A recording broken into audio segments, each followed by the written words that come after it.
I'm Stacy Grinsfelder. And I'm Daniel Cantor. You're listening to True Tales from Old Houses, the Minisode.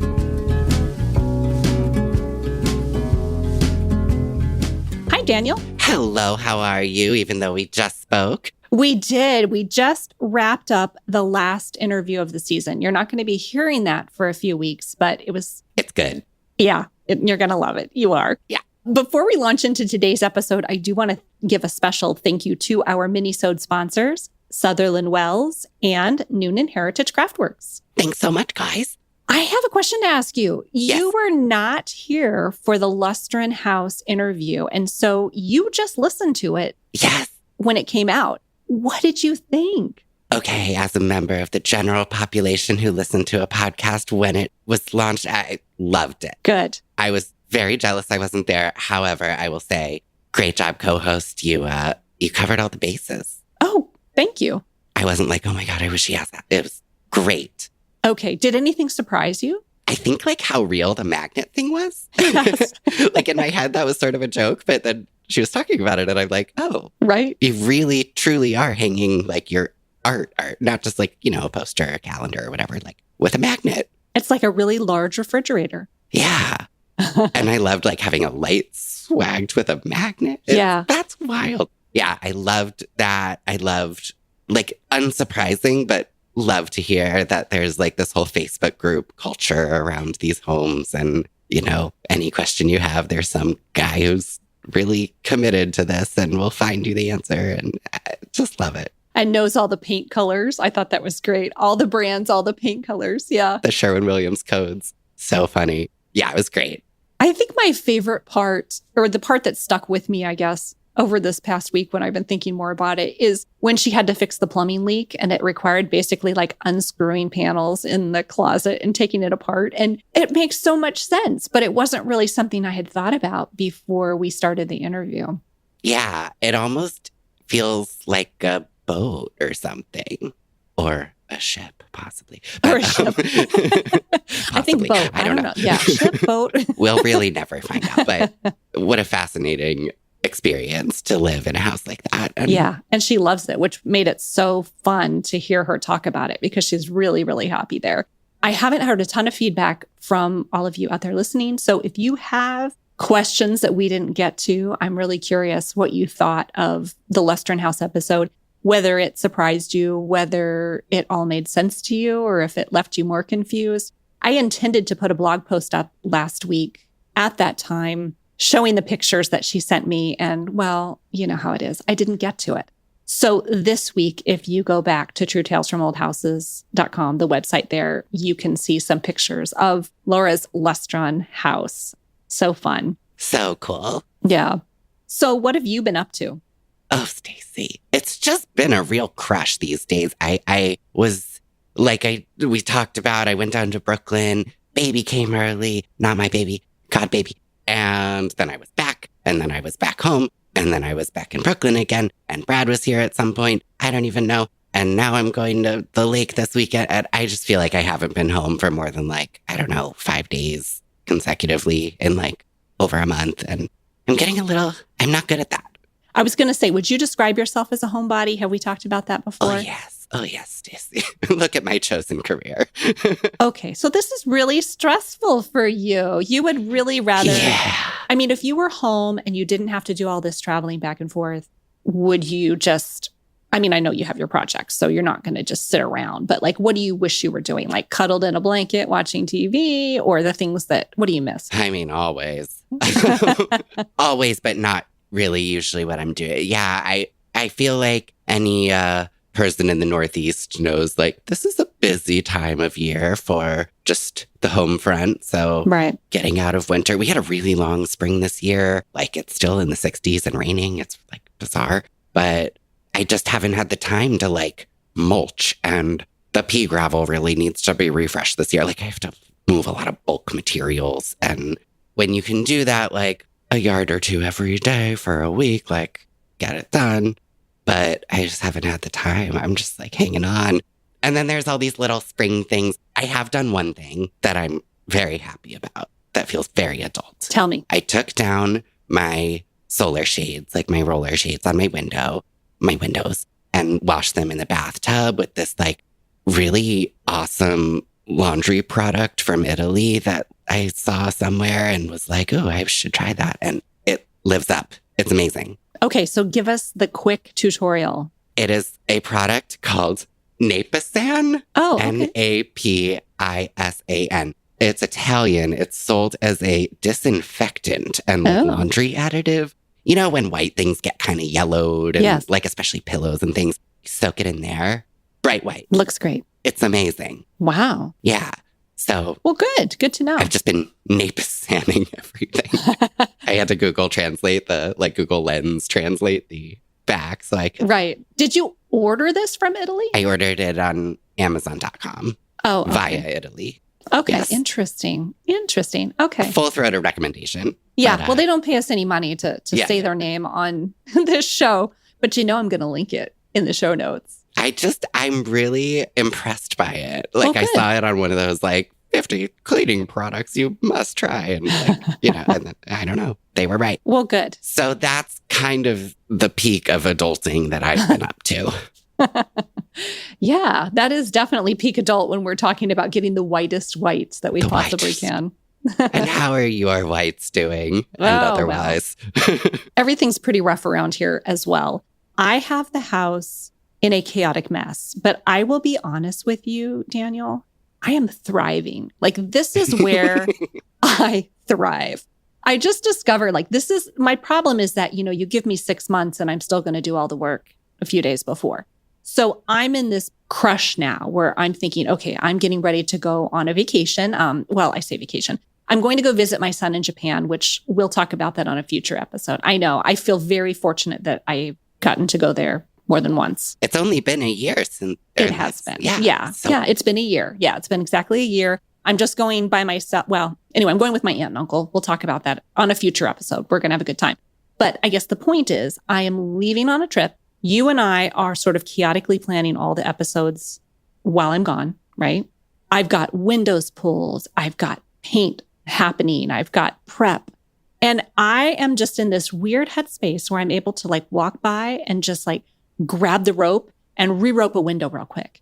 And then I'm like, okay, I have 15 minutes. I'm going to re-rope this window. So I do it. And then I move on to something else. And it's just a wild, exciting time in my brain right now. I got to tell you, I'm feeling pretty good.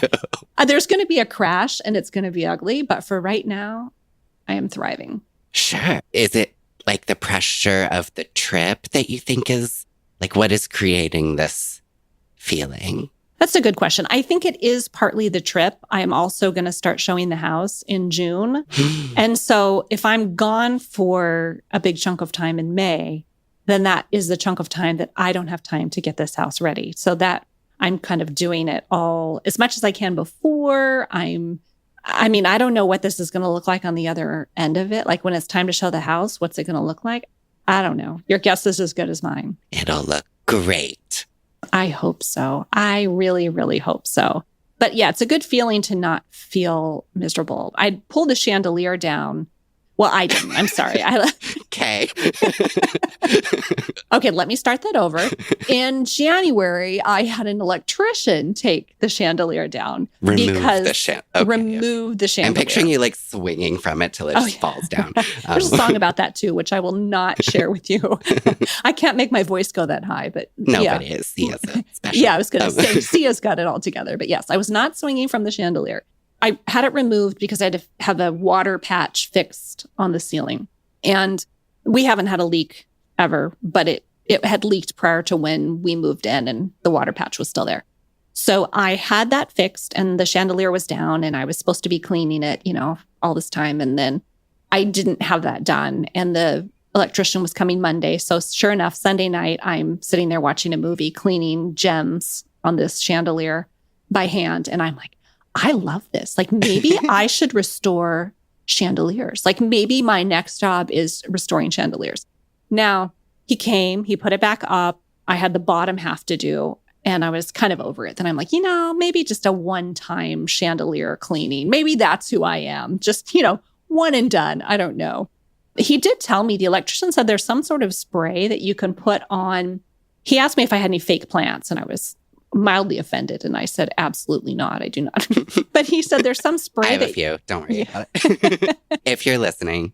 Yeah. He said there's a point counterpoint. Yeah. There's a spray that you can put on them that makes them repel lint and dust. Are you familiar with this? Can I spray it on everything in my home? Well, I was wondering too, but he said you can spray it on this chandelier and it'll keep the dust away.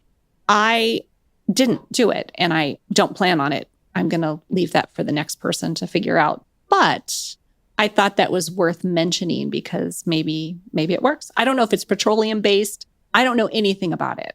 I've definitely heard glass cleaning products and such claim that they leave something that will repel, dirt and dust after you finished cleaning. But I always assumed it was nonsense. Yeah, just a way to advertise their product. I always assumed it was marketing, not science, but... Right. Yeah, I don't know what it is. I would have to look it up and I'd have to read the label. Like I said, if it's petroleum based, I'm not interested anyway. But not that I don't use petroleum based things, but if I can avoid extra petroleum products, then I generally do.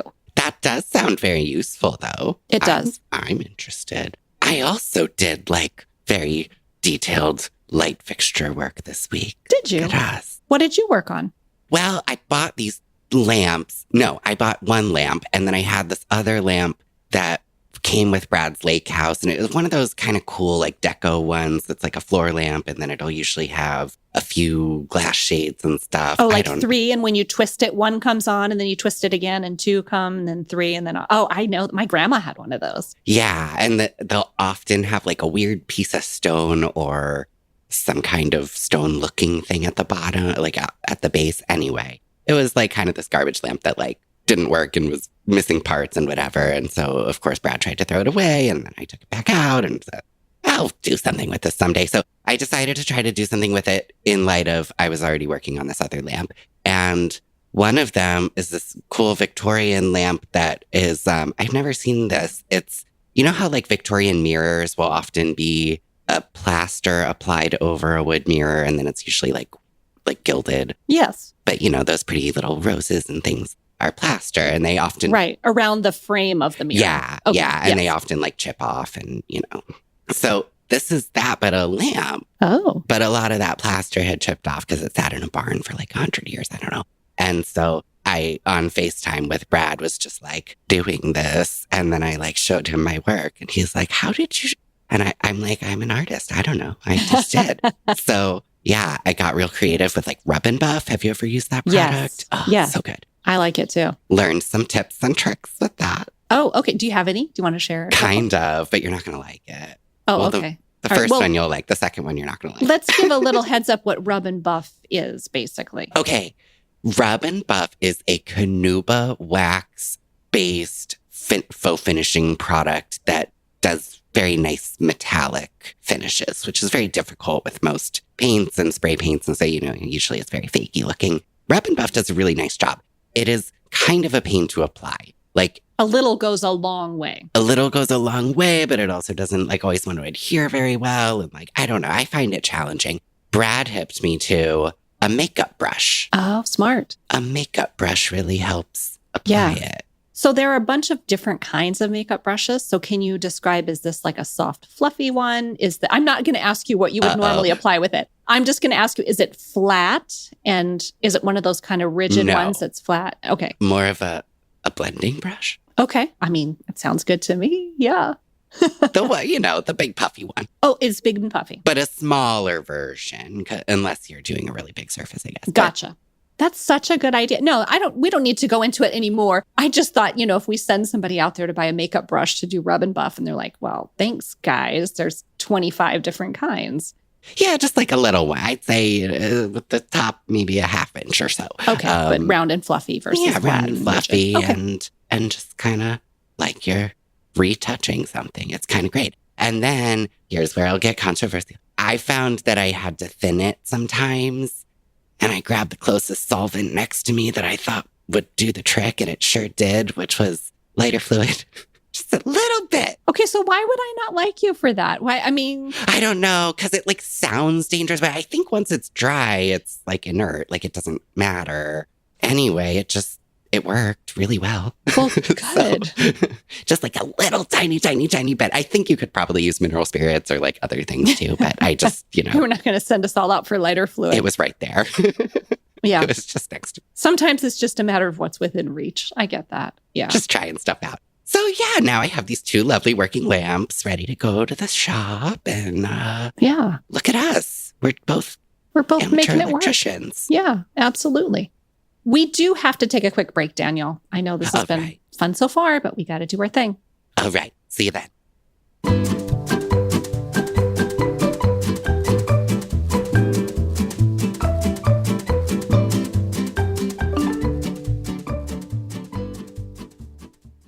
True Tales from Old Houses is supported by Sutherland Wells. All of Sutherland Wells products are handcrafted in Providence, Rhode Island, with the highest quality, sustainably grown tung oil. Tung oil, which is native to China, has been used for centuries as a durable finish for wood, metal, and stone. Unlike polyurethane, tung oil finish penetrates the surface of the wood, so it flexes and contracts as the conditions change. That makes it the perfect pre-finish or protectant for everything from fine furniture to window sash and sills. It's window season for me, so of course I've pulled out my trusty Clarabelles to mix up with my oil primer, and it's just such a delightful mix. But whatever you're working on, Sutherland Wells has an entire product line. So if you are working on siding, hardwood floors, furniture restoration, cutting boards, you name it, they've got a product for you. To learn more about the complete product line, visit Sutherland Wells, that's WELLES, sutherlandwells.com. And to save 10% on your first order, use the coupon code TRUETALES. True Tales from Old Houses is also supported by Noonan Heritage Craftworks. You may know Joseph Parenti from Instagram for his work with historic exteriors in the Pittsburgh area. He's now extending his offerings to homeowners across the United States with Noonan Heritage Craftworks. We all know that finding the right help to restore and maintain your old house can be an enormous challenge. Where do you start? What materials and methods should you use? Who can you trust? Joseph is here to help you. You can schedule a phone call, a video conference, or email consultation with Joseph to talk through your exterior project and help you game plan. So whether you need to prepare a scope of work, a second set of eyes to help compare estimates, or even figure out the right questions to ask vendors, Joseph can provide unbiased guidance to help you steer clear of pitfalls and ensure success. To learn how Noonan Heritage Craftworks can work with you, visit our special landing page at Noonan Craftworks. That's NOONAN, noonancraftworks.com/truetales.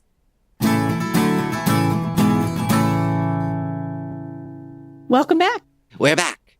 I haven't mentioned this in a while, but just a reminder that if you're ever looking for the coupon codes or that landing page for our sponsors, it is right there on truetalesfromoldhouses.com. I think it's up in the upper menu. There's a sponsors tab. So if you ever find yourself thinking, I'd like to buy something, but what is that coupon code? It'll be right there for you. Yes, that holds for the full episodes and the minisodes. So aside from very detailed chandelier work and re-roping windows in 15 minutes, what else are we up to? That is pretty much my life, honestly. Like there are times where I have to make myself get out of the house. And I'm really lucky because I have my buddy Dale, who I talk about a lot. I have another friend, Bob, and we run together a lot. The three of us, we are kind of the three musketeers. I didn't know Dale was in the running club. Oh, yeah. That's where we met. I thought Dale, oh my God. Okay, so not only is he in the running club, he is a darn good runner. Like he is a good runner. He's fast and he runs all the time. I mean, he runs circles around me. But yeah, I mean, he'll easily run 30-mile weeks.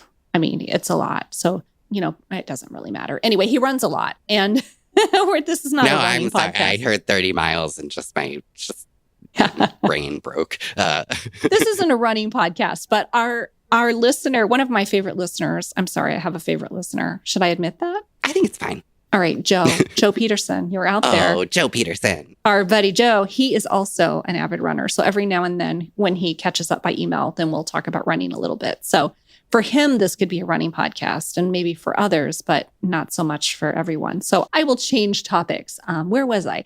Bob and Dale will occasionally call me and we'll go out, and have a drink at night, or we'll have a cup of coffee. We'll meet for coffee or something. And they're really good about getting me out of this house because I am not a homebody. You said you're a homebody. I don't want to be at home all the time, but sometimes right now I have to be at home And so I get actually a little bit depressed because I feel like I don't have any time to do anything fun. And I am thriving with the workload, but I do get in my head and I'm just like a little, like I said, just a little depressed. I feel like I'm just stuck at home and I haven't gone out for a while. I haven't done anything. So they're very good about inviting me places, and their wives, we're all friends together. I'm their fifth wheel pretty much at this point, but it's nice. It's nice to be cared about and have somebody who's willing to call me and say, get out of the house. Every time I do, I realize, okay, I need to get out of the house. Yeah. This is really, really important. I think most homebodies feel that way too. Like, do you? Yeah. I have to really also just like remember that this is important to like go see people and be social and leave my environs. It's good for me. And then I'm like, why am I sleeping on polyester sheets? I can't leave the house. Okay, wait, polyester sheets? How did this get in part of the conversation? You lost me in the segue. Well, just that's what happened the last time I left the house. I stayed with my friend and... Oh, and they had polyester sheets and you wanted your comfy home sheets from home. I just feel like if you're a friend of mine and I haven't somehow trained you by this point that natural fiber sheets are the only sheets, then like I failed. You failed. And now it's a me problem. Yeah. Could you bring them a nice basket, a thank you basket with some natural fiber sheets? I think even TJ Maxx and Marshall sell. I mean, I don't know if I can, but I will. But you will, yeah. All I really want out of life is like a 200 thread count cotton sheet. Right. I'm good. That's it. I still have my flannel sheets on here, and about once a night I wake up just dying. I like just completely hot. And that's not a old lady thing either. It is an old lady thing. It's just flannel. But it's just flannel. It's a little too warm for the flannel sheets. Yeah. Time to take those off. Are you having the same thing there where it's like you're kind of in heat season, but then you also need AC sometimes? So I don't have AC. So if I need it, it doesn't matter. I don't get it. But I will tell you that I'm usually really cold in the mornings because it'll be in the 40s or 50s. But then I might get up to the upper 60s, which of course, with that large of a temperature variance, it feels really warm. So I am on any given day wearing short sleeves, tank top, long sleeves, jacket. And then if you add rain, then it's just unpredictable. My laundry is out of control. I have so many clothes that I wear. Mine too, but that's because I keep disinfecting things in the bathtub with my Italian powder. You're on a disinfecting kick. Yeah. I just can't stop. Good to know. Yeah. Another thing I've been doing lately in my spare time that I have, I've been going back and looking at my blog I started it in 2014. So I've been going back and looking at my blog, trying to, just kind of taking a trip down memory lane and seeing if, did I learn anything after being here for, how many years have I been here now? 10, right? Yeah, 11. Yeah. After being here for almost 11 years, did I learn anything? Yes, I did. Obviously, I have new skills and everything, but I was going back to one of my first posts and I had just moved into this house and I realized there was going to be a ton of things to do. And so I was talking about, well, it's clear to me that this is not going to be a decor blog. And I am proud to say that after 11 years, it's still not a decor blog. No one needs more of those. No, I mentioned something along the lines of there's so much maintenance here and so much to fix that, I'll probably never get to that part. And sure enough, never did get to that part. But what does that part even really look like? Because your home looks beautiful. Yeah, well, thank you. I was not fishing for a compliment. I guess I was thinking about... but I think we have this idea that we're going to finish our renovation and then there's going to be this whole other thing where all of the stuff we own just disappears and we buy all this new and decorate. And I don't know anybody who has ever actually done that. Right. You have your things and you buy things as needed and get rid of things as needed. But I don't know, that kind of whirlwind, now we're going to decorate just feels... Right. Yeah, you're right. I guess beyond influencer life where they're changing all their possessions every 6 months or but year or whatever. But that's because they need to have people click the affiliate links and, Right. No, all the time. Yeah. That's why you and I are not lucrative bloggers. That is correct. Absolutely. That is why I will never support my family with my blog. Yeah, we tried really hard, just not at the making money part. Right. what does that say about us? Like we're really, I don't know. I know. It's like, how is it that we put our heart and soul into almost everything we do and still make pretty much no money? Well, it's just, I think people are motivated by different things, and right or wrong, I love making money. Let's not pretend, but it's not usually typically ever the reason I'm doing something. Yeah. Which in turn means I end up doing a lot of things that make no money or very little money. And here I am. And here we are. No, I agree. You figure it out. Yeah, I absolutely agree. And I think it's nice to have room in your life for things that you do because you enjoy them. And maybe that does turn into a money-making thing. Like that's a wonderful trajectory for things to take. But like sometimes they don't, and that's okay too. Yeah. I think, most of the time I feel like I'm motivated by helping people. I feel like if there's one thing that motivates me, it's helping someone. But yeah, I don't know how we got here. Oh, we were talking about the blog. Yeah, going way back and looking at all those articles. Yeah. So what else have you learned? Honestly, most everything I've done has held up pretty well. Like I don't have any super cringe projects. The ceiling in my son's room, it was the first thing we did, the first actual inside thing. And that's pretty ridiculous. I mean, we used some beadboard. Well, we used beadboard and put it up. And I had this idea that I would need to stagger it or else it would look strange. And anyway, it's fine, but it's not great. If I had the chance to do that again, I would have done it differently or not at all.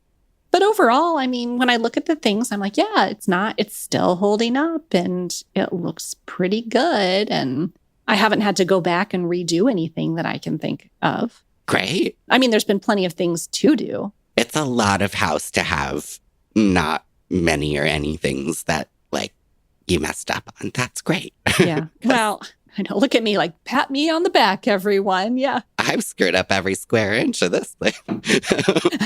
I didn't mean that. It does sound a little braggy. I'm sorry. That's not where I'm going. I guess I just was really grateful that I don't have to go back and redo things that I've already done once. Well, and it's validating because probably when you did those things, it was maybe the first time or the second, and you don't always know if like you're doing it right, or it, for me, often feels like I'm definitely doing it wrong. And so when it does hold up and you have more experience and you've seen it done 10 more times or whatever, and you can say like, oh yeah, I actually knew what I was doing and did a good job of that. Like that is a really nice feeling. It does feel good. Yeah, it does feel good. I've never taken the time to do a memory lane on my blog, but... Oh, you'd probably enjoy it. I don't know that. No. There's like one thing I can think of when you were telling me that is very cringe that I remember. And I don't remember if like you can tell, but when I bought my house, the kitchen had a drop ceiling and I took it down and it was like that metal suspended like office ceiling. Yes. So the whole perimeter of the room like was kind of just messed up from all that stuff being nailed in and it's painted over and whatever. And so my big solution was to fix it with Ready Patch. And it was like so much Ready Patch. This was a skim coating job that I did with Ready Patch. And I remember so distinctly somebody commenting and probably very gently saying like, there's joint compound. And I do remember being like, I mean, I've heard of joint compound, but like, I don't know. Like, and I had definitely never used it. So it was like, yeah, I can think of that just off the dome. Oh, and I wrote so that funny. 15 years ago almost. So I'm sure there's plenty of holes in my knowledge. Well, I guess I should say these are not things I can think of today. But when we are done with this episode and we hang up and we say goodbye, as I'm walking around my house, I'm probably going to be like, oh, yeah, I kind of screwed that thing up. And I didn't remember that. But I'll clarify because I do like to correct my mistakes on air. And also, like, that's every house. And you know who else would have that list? The original builder of your house. Yeah, it's true. There's little mistakes here. And I love them. I love the little mistakes. I think if I had to say, I mean, there's one of these times I'll sit down and I'll really distill it down to what I've learned. And we can talk about that too. But I think the thing that's become the most clear to me is that even though these old houses are amazing and they are by and large built better than a new build, absolutely, just by nature of the fact that the supplies were better and the attention to detail was better, but they are not perfect. They were never perfect then. They're not perfect now. And so don't get stuck. There's no use getting stuck in that, I'm going to screw up this house because probably, if you're listening to this podcast, people who listen to this podcast and are interested in these old houses, the chance of them going in and ruining it without a care in the world is very unlikely. Yeah, if you listen to anything we say, like slim to none that you're going to ruin your house. Yeah. You might do things bad, but who among us? Right. Who among us hasn't done things poorly? All right. Well, I think we're out of time today. And, I've got to go rope more windows and prep more walls and paint. And do you have a list, or is this just sort of like chaos and as you walk by? I just need to know. I would love to tell you that I have a list, but right now it's kind of chaos because I kind of love that. I will walk into a room. For instance, the bathroom has had this missing piece of wainscoting. It's about 14-inch wide and then, 3.5 feet tall or something. And it's been missing because I moved that piece over behind the toilet for the original missing piece. And then this is going to be behind a closet, going to be behind the shower curtain. Nobody's ever going to see it. So I just left it and I thought, I'll get to it eventually. So yesterday I walked in and I thought, I really need to take care of that. And I happened to be going to Lowe's because I took my kitchen island apart because I thought it looked cheap and stupid. Stacy, I didn't know that. When did this happen? Yeah. So I had to go to Lowe's because I called Dale and said, can you help me wrap this island in a different way because the original way looked really cheap. I don't even remember. Yeah. Okay. All right. So when I went to Lowe's, so when I was at Lowe's, I saw tongue and groove beadboard and I just grabbed up a couple pieces and I thought, this will work. It's pine. So I'm going to have to dress it up for Halloween, Daniel, and paint and stain it in mahogany. It happens to the best of us.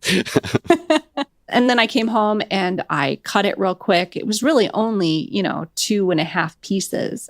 So now that's ready for stain. So who knows when I'll get to that, but that's kind of how I'm doing. I'm like moving through rooms and just starting a little project, but then I'm finishing up others. So it is chaos without a list, but it's also, I can see where things are happening instead of just nightmare. But I will admit, Andy's coming home this weekend and I'm a little afraid because he may not see it the same way as I do.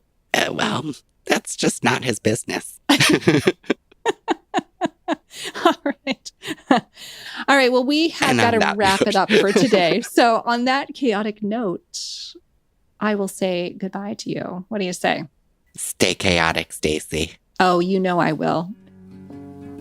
Thank you for listening to True Tales from Old Houses. Until next time. See you Monday.